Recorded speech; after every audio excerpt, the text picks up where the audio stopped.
KTX 강릉선이 연장이 되면서 철도로 생긴 삼각형 안에 갇히게 된 한 마을이 있습니다. 집 앞은 공사장이 됐습니다. 시청자들이 보내주신 제보 관련 현장을 찾아가는 뉴스 미션에서 취재를 했습니다. 최규진 기자입니다. 서울에서 KTX를 타고 1시간 반이면 도착할 수 있는 강원도 강릉역입니다. 지난해 평창 올림픽을 위해서 지어진 곳인데요. 그런데 이 강릉선 때문에 한 시골 마을이 각종 사고와 소음에 시달리고 있다는 제보를 받았습니다. 어떻게 된 일인지 뉴스 미션이 알아보겠습니다. 동계올림픽 때문에 동네는 또 철길이 또 놓이면서 V자가 됐고요. 갑자기 없던 길을 강릉까지 끌고 들어갔고 다시 거기서 또 영동선하고 연결해서 동네를 삼각형 만든다는 것. 마을 한가운데서 철도를 놓는 공사가 한창입니다.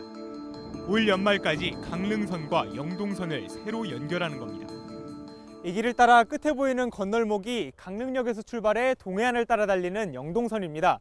바로 옆에 있는 이 다리 위에는 KTX 강릉선이 놓여져 있는데요. 그런데 이쪽으로 와보시죠.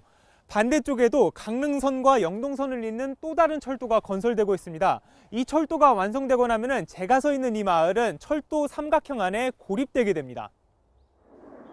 당장 주민들은 집 앞이 공사장으로 변했다며 피해를 호소합니다. 심장이 떨어질 정도로 아주 콩 할 때는 말도 못해. 너무 심하네. 문제는 말도 못해. 하지만 가장 큰 문제는 외부와의 단절입니다. 제가 서 있는 이 마을 회관 바로 옆에도 공사가 진행 중입니다. 철도가 완공되면 이렇게 마을 한가운데로 기차가 지나다니게 됩니다. 마을이 완전히 반으로 나눠지는 겁니다. 앞서 환경영향평가에서도 마을이 고립될 수 있다는 지적이 나왔지만 주민들이 만족할 만한 대책은 없었습니다. 어떻게 이런 공사가 가능했던 걸까?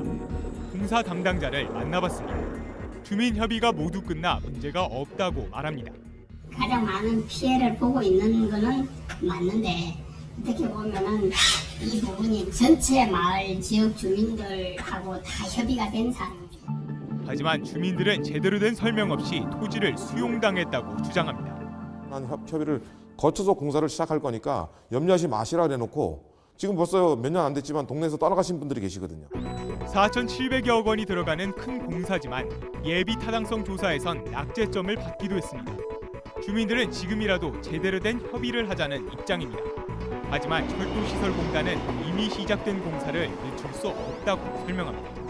서울 사람들이 직접 이제 강릉을 안 거치고 동해로 갈 수 있는 선망이 구축됐다는 것이 국가사업에는 공사는 빨리 그 기간에 해야 되고 하다 보니까 새로운 철도가 놓이면서 강원도를 찾는 관광객들의 발길도 늘고 있습니다. 하지만 그 과정에서 토지를 강제 수용당하고 자신의 터전을 잃어버린 사람들에 대한 배려도 필요해 보입니다.